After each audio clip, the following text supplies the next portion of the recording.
Well, we moved here in 1972, so I immediately started volunteering at NCH and in the emergency room and in the coffee shop. And of course had a lot of interaction with people who were visitors, and it seemed like there were so many people that didn't have a caregiver. So in the meantime, our daughter was doing her paper up at the University of South Florida on hospices. And she said, "Mom, could I bring that home and you could edit it for me?" And I said, She should be an English professor. No.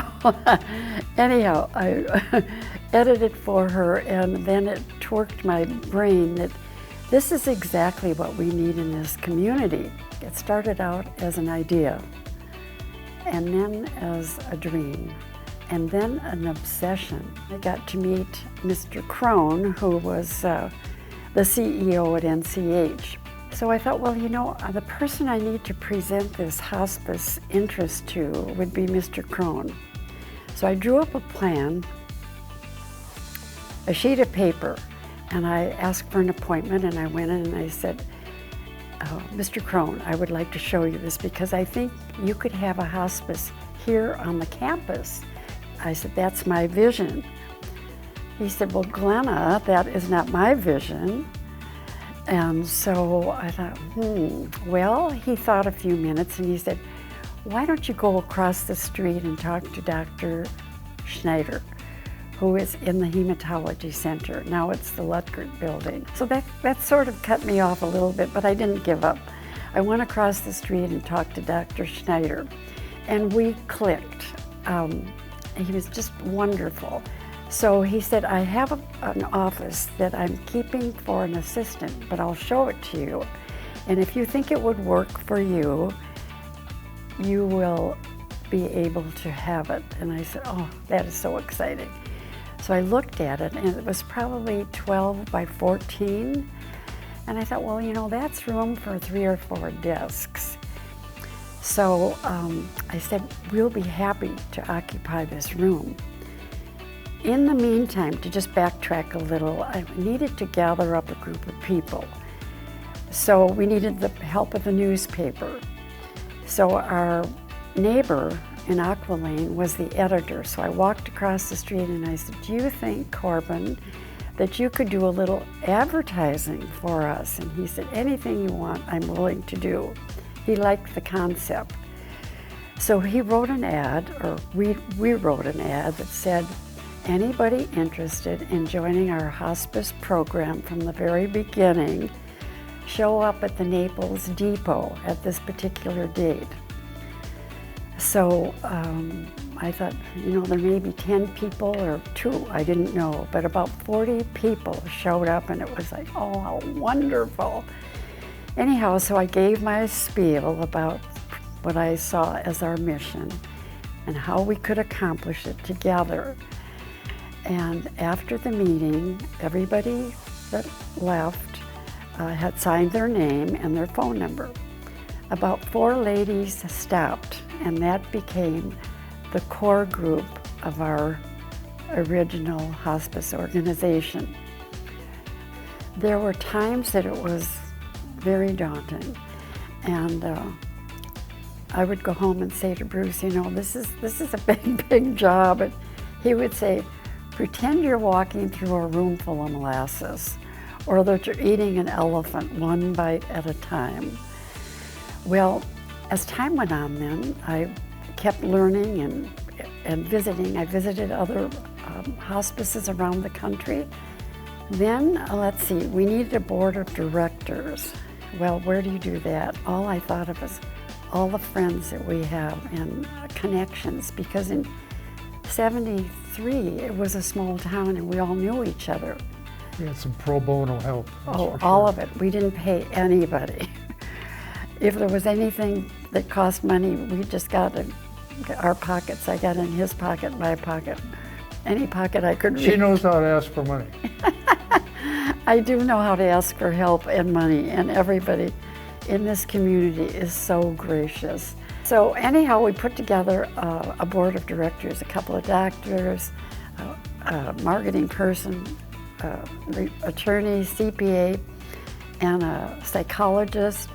These were all people that we knew. So then we went from there to acquiring ways to make money. So the book fair became the idea of the marketing person. And some of the husbands built boxes that looked just like mailboxes that said Hospice Book Fair. So we put those on important corners and started gathering books. So then we had the book fair at the Coastland Mall. Well, I want to say $20,000. That sounds like a lot of money, but we had every single hallway at Coastland piled high with books, and people bought because they believed in what we were doing too. Plus the books were wonderful. So we made all this money. We thought we had won the lottery. It was so exciting. She's consistently persistent. So then, we thought perhaps we could build a building. And so I happened to be married to this person who is a developer and loves to do that sort of thing. So he was out then looking to help us and promised not to be involved with any money involved. He went out and worked his buns off to find a wonderful spot. And then you tell about that. Yeah. It's a gentleman by the name of Dick Myers, and he had Naples Dodge. So we walked the property, and he said, here's what we're going to do. And he pointed out to the trees, and he said, that area in the back there, it's all water. And I said, would you think of selling it to our hospice group? And he said, you can't afford it. And I said, well, where do you want to start? So he started up here, and I started down here. And pretty soon it arrived in the middle, and we bought the property. But that's how we got the site and building the first building and so forth. Yeah, it was a fun thing to happen. In the Smith building, we had 6 beds, and local decorators did each bedroom. So really they were extraordinary. They were beautiful. I just want to emphasize that this isn't something that either of us did by ourselves. We had so much help. Anyhow, when it got a little bit hairy and we were slowing down a little, he said, I think we need to pull the plug on this. We need to call it quits. And I said, that will never be an option. And the rest of the board agreed. It made us just work a little harder and a little longer.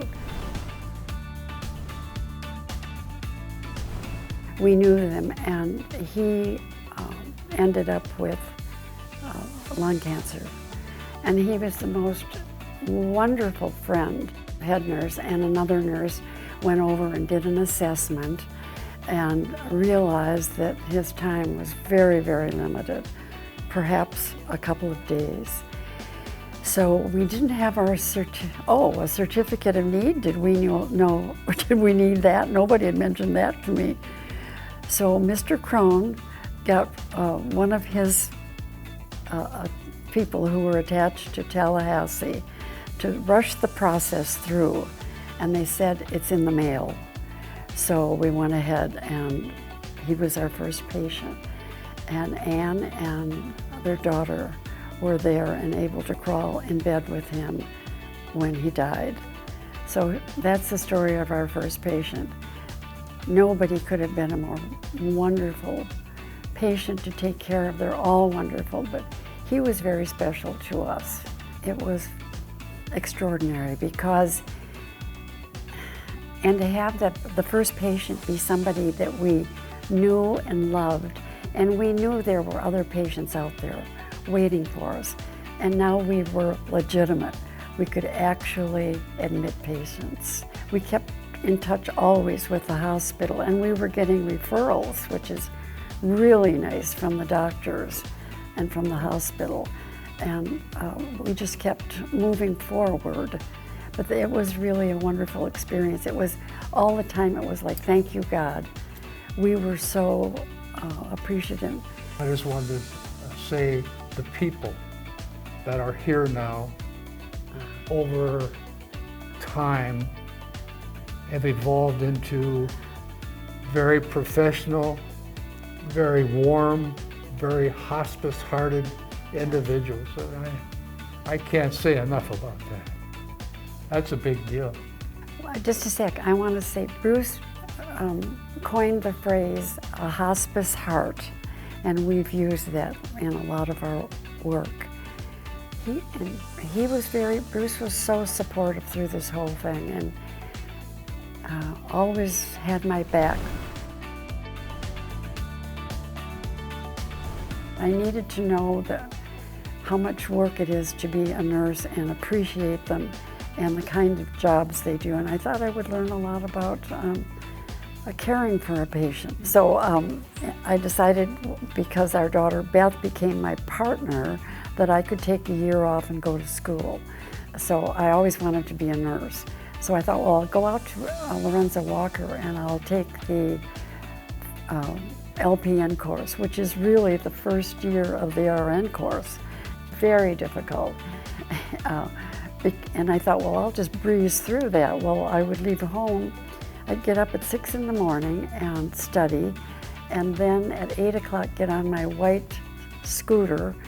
And there wasn't much traffic way back in those days, and I could ride my scooter out to Walker, go to school till 2, come home, shower, hop into my real nice car and go to work till 6 o'clock. So I was juggling a lot of balls there for a while, but I loved it and was able to graduate. It is a dream come true to think from a little room, here we are in this great location, a lake, beautiful buildings, but it's all happened because of everybody's contribution. Physically, mentally, everything about it is because of other people helping out. The other thing that amazes me, and I'm so proud of our organization, is that the number of teams that go out, 10 or 12 teams every day go out into homes so that nobody is left out, not only the homes but the facilities. Every place is covered. Almost everywhere that we go, there is somebody that if they find out that we're with Avow, will say, let me tell you my story. You took care of my mother, you took care of my sister. You hear that all the time. Always. Very, very seldom. Very seldom. You don't hear it. So that's gratifying. Yes. That's love.